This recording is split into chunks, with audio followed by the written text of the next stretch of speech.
Bismillahirrahmanirrahim. Assalamualaikum warahmatullahi wabarakatuh. Alhamdulillahirabbil alamin. Wa bihi nasta'inu ala umuri dunya waddin. Wassalatu wassalamu ala asrafil anbiya'i wal mursalin wa ala alihi wa sahbihi wa man tabi'ahum bi ihsanin ila yaumiddin. Allahumma shalli ala Muhammad wa ala ali Muhammad. Rabbi shrah li sadri wa yassir li amri wahlul 'uqdatam min lisani yafqahu qawli, amma ba'du.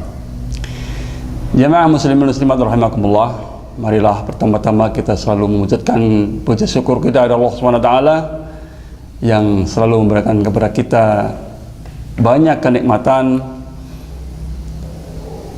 di mana kenikmatan inilah yang mewajibkan kita untuk selalu mensyukur kepada Allah Subhanahu wa taala dengan nikmat-nikmat tersebut. Maka gunakanlah kenikmatan ini untuk selalu dalam sarana taat kepada Allah Subhanahu wa taala. Salawat dan salam marilah terlalu tercurahkan kepada junjungan Nabi besar Muhammad sallallahu alaihi wasallam, kepada keluarga-keluarga beliau, kepada sahabat-sahabat beliau, dan kepada para pengikut-pengikut beliau yang selalu setia dengan sunnah-sunnah beliau. Muslimin muslimat rahimakumullah, alhamdulillah pada kesempatan kali ini kita bisa berjumpa dalam rangka tawassul bil haq wa tawassul bis sabr, dan dalam rangka kita menganggungkan ilmu-ilmu Allah, yang mana barang siapa kita menempuh jalan dalam rangka menuntut ilmu Allah, maka Allah akan memudahkan jalan menuju surga. Man salaka tariqan yaltamisu fihi ilman sahalallahu lahu bihi tariqan ilal jannah. Betapa senangnya kita ketika kita dimudahkan dalam satu jalan menuju jalan surga Allah yang Allah janjikan kepada kita. Bukan hanya ditujukan jalannya, tetapi dimudahkan jalan menuju surga. Bisa kita ambil kesimpulan ketika kita dalam kesusahan, tidak mengetahui satu alamat, kemudian ada seorang yang memberikan tahu kepada kita, kemudian kita diantarkan ke dalam alamat tersebut, maka akan lebih senang karena kita dimudahkan mencapai alamat tersebut. Begitu juga dengan kita selalu mencari ilmu, maka insya Allah kita akan dimudahkan menuju jalan ke surga Allah yang Allah janjikan kepada kita. Muslimin muslimat rahimakumullah, pada kesempatan kali ini sedikit akan kami sampaikan sebuah hadis yang berkaitan dengan masalah keistiqomahan. Wa an Abi Amrin wa qila Abi Amr Sufyan bin Abdullah radhiyallahu anhu qala qultu ya Rasulullah qul li fil Islam qawlan la as'aluka anhu ahadan ghairuka.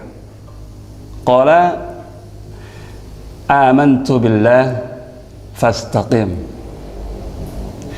Dari sahabat Amr dan ada yang mengatakan dia adalah Amrah bin Abdullah, Sufyan bin Abdullah. Dia menanyakan kepada Rasulullah, tunjukkanlah kepada saya suatu perkara yang tidak akan aku tanyakan kepada seorang lain kecuali kepada engkau.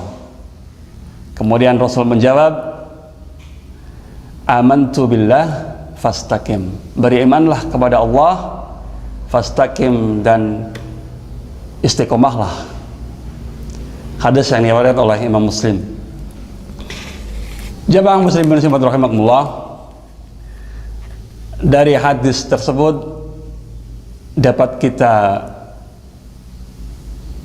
ambil faedah bahwasanya ketika kita seorang yang mengaku beriman kepada Allah, kita telah berikrar iman kepada Allah, maka Rasul berwasiat kepada kita, fastaqim, beristiqomahlah di dalam keimanan kita kepada Allah Subhanahu wa taala. Karena sesungguhnya istiqomah inilah yang harus kita haruskan kita harapkan, karena kita menginginkan akhir hayat kita akhir yang husnul khatimah, bukan akhir yang su'ul khatimah. Maka keistiqomahan inilah yang harus kita raih, harus kita usahakan benar-benar ketika kita sudah berikrar bahwasanya kita adalah beriman kepada Allah Subhanahu wa taala. Bisa kita tunjukkan dalam ibadah salat kita. Setiap kali kita melakukan ibadah salat, di awal kita membaca surat Al-Fatihah yang di situ terkandung doa ihdinas siratal mustaqim, ya Allah tunjukkanlah kepada kami jalan yang lurus. Bahwasanya istiqomah adalah suatu jalan yang lurus, jalan yang tidak berbelok-belok dari syariat yang telah ditentukan oleh Allah Subhanahu wa taala. Maka sudah seyogianya ketika kita berikrar iman kepada Allah, kita pun selalu mohon kepada Allah untuk ditunjukkan jalan yang lurus agar kita terbebas dari penyelewengan akidah, sehingga kita selalu mohon ihdinas siratal mustaqim. Muslimin muslimat rahimakumullah, di dalam proses keistiqomahan kita pastilah akan ada halangan, pastilah akan ada godaan, karena setan selalu berjanji bahwasanya dia akan selalu mengganggu anak cucu Adam, yang mana setan menginginkan anak turun Adam ini menjadi teman dia di neraka kelak di yaumil qiyamah. Na'udzubillahi min dzalik. Maka kita selalu mohon kepada Allah agar terbebas dari godaan setan, yang semana setan selalu akan menggoda kepada kita ketika kita dalam istiqomah dalam Allah Subhanahu wa taala. Dan ini memang sudah menjadi qadarullah, setan difitrahkan untuk menggoda manusia. Tetapi janganlah kita sebagai manusia berputus asa dari rahmat Allah, karena Allah akan selalu menolong kepada hamba-hambanya yang selalu mohon pertolongan kepada Allah. Maka kita selalu bertolong kepada Allah untuk berlindung dari setan yang menggoda kepada kita,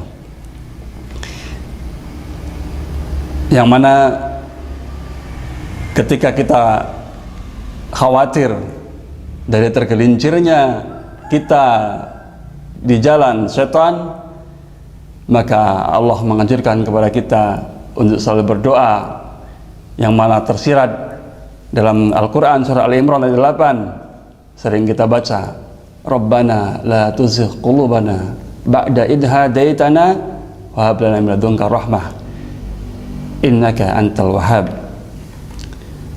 Kita mohon kepada Allah setelah Allah memberikan kepada kita hidayah, maka janganlah hidayah ini terpaling dari hati kita.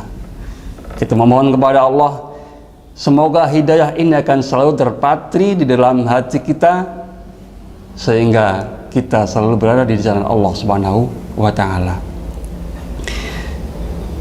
Jamaah muslimin muslimat rahimakumullah, sebagaimana kita memohon kepada Allah untuk menetapkan hati kita dalam hidayah dari Allah Subhanahu wa taala, maka baiknya lah kita selalu mengiringi ketika kita berbuat keburukan, maka iringilah keburukan tersebut dengan amal soleh, maka insya Allah keburukan tersebut akan terhapus dosa-dosanya karena diiringi dengan amal soleh yang kita amalkan.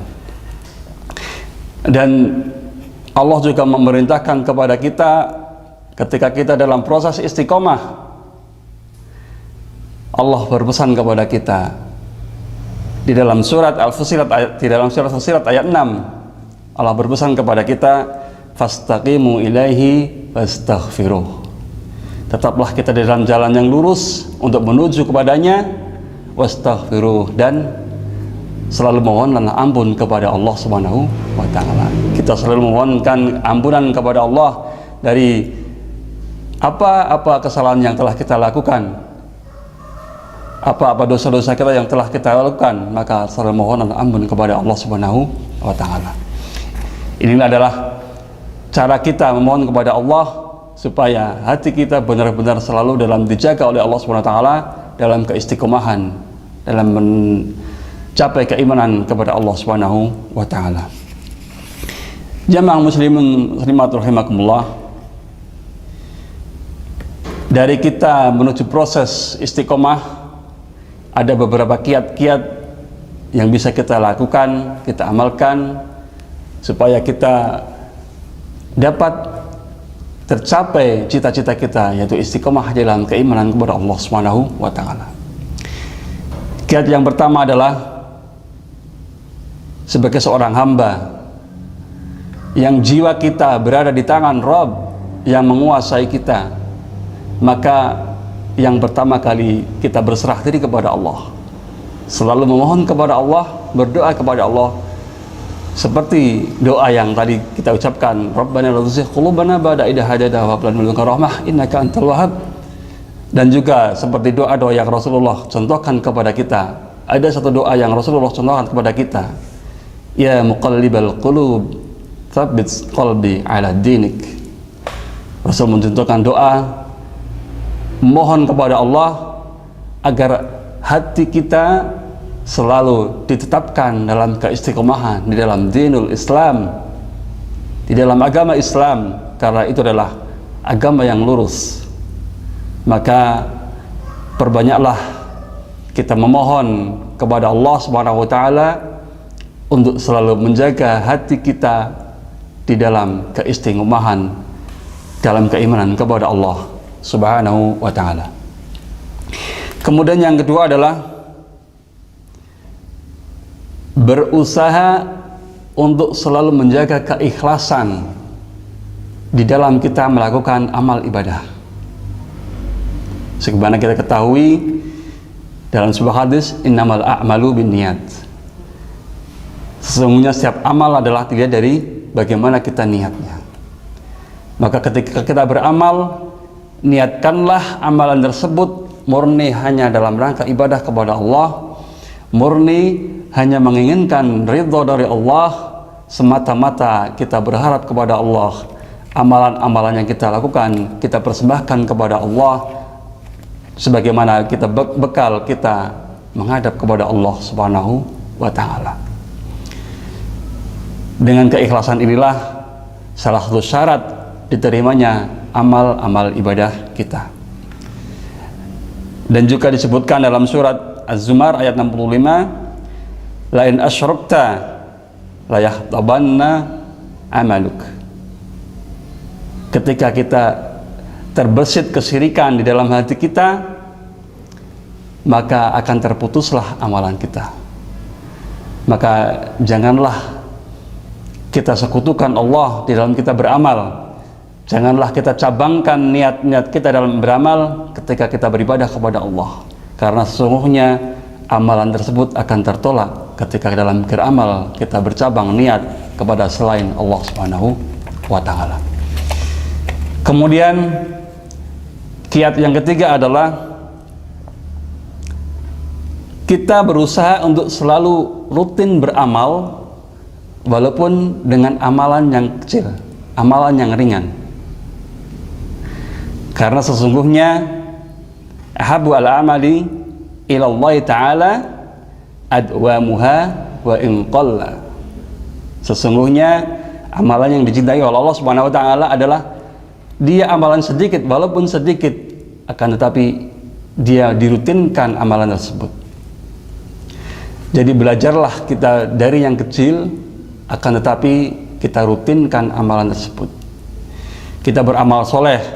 Ketika kita belum mampu dengan amalan soleh yang berat, kita berusaha dengan amalan yang ringan, akan tetapi kita rutinkan amalan tersebut.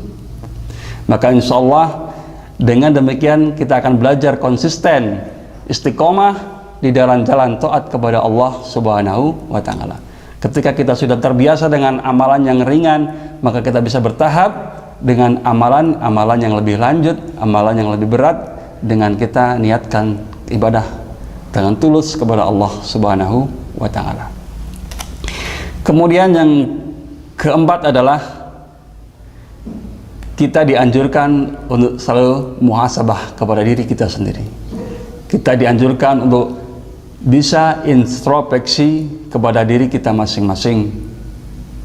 Introspeksi bagaimana amalan kita, bagaimana perbuatan kita sehari-hari ini, bagaimana kegiatan kita sehari ini. Adakah kita bermaksiat kepada Allah? Seberapakah kita taat kepada Allah? Seberapakah kita bermaksiat kepada Allah? Kita harus selalu bermuhasabah. Kita berintrospeksi kepada diri kita masing-masing, bagaimana dengan amalan kita. Dianjurkan di dalam surat Al-Asr ayat 18, ya ayyuhalladzina amanu ittaqullaha wal tanzur nafsun ma qaddamat lighad wattaqullaha innallaha khabirum bima ta'malun. Kita disuruh untuk introspeksi amalan-amalan kita yang telah kita lalui, yang telah kita amalkan,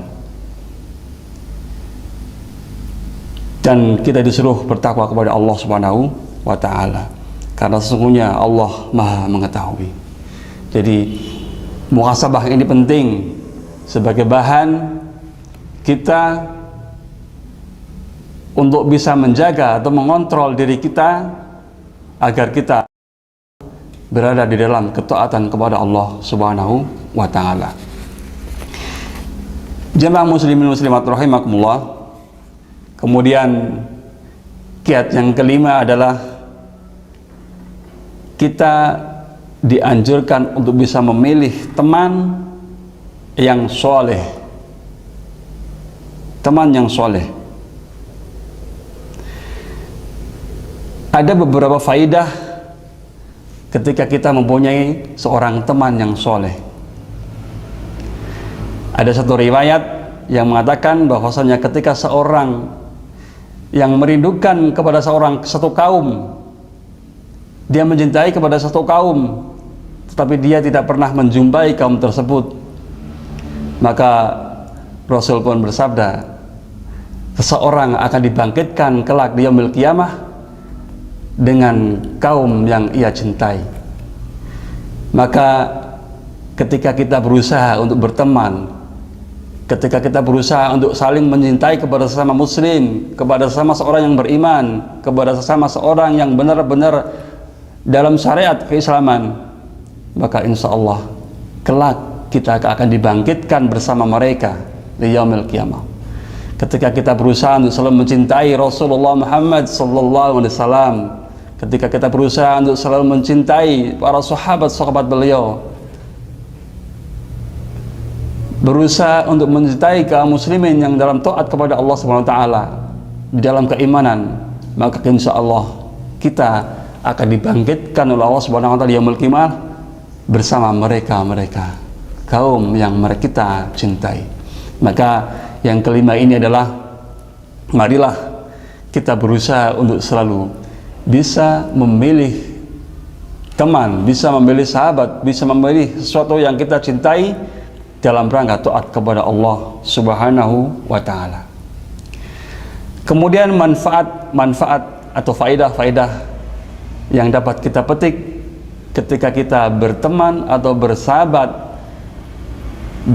bersatu dengan orang-orang yang soleh. Yang pertama adalah kita akan selalu mendapatkan nasihat dari teman kita, dari sahabat kita. Ketika kita berteman dengan seorang yang soleh, maka ketika kita dalam kemaksiatan, menuju dalam kemaksiatan, maka teman kita, sahabat kita akan selalu menegur kepada kita, mengingatkan kepada kita bahwasanya kita dalam kemaksiatan, maka segeralah kita merubah pola hidup kita menuju kembali kepada taat kepada Allah Subhanahu wa ta'ala. Di antaranya adalah pasti kita akan selalu dinasihati oleh teman-teman yang soleh tersebut. Kemudian yang kedua, dia akan selalu mendoakan kita dalam taat kepada Allah Subhanahu wa ta'ala. Yang ketiga, teman baik pastilah akan dibangkitkan di yaumil qiyamah bersama kita ketika kita selalu dalam taat kepada Allah Subhanahu wa taala. Jamaah muslimin muslimat rahimakumullah, mungkin sedikit yang dapat kami sampaikan, mudah-mudahan bisa bermanfaat kepada diri saya pribadi dan kepada kaum muslimin sekalian, bahwasanya kita memang harus selalu mohon kepada Allah agar hati kita selalu diteguhkan oleh Allah Subhanahu wa taala dalam keistiqomahan di dalam taat kepada Allah Subhanahu wa taala. Jamaah muslimin muslimat rahimakumullah, sekian yang dapat kami sampaikan. Akhirul kalam, assalamualaikum warahmatullahi wabarakatuh.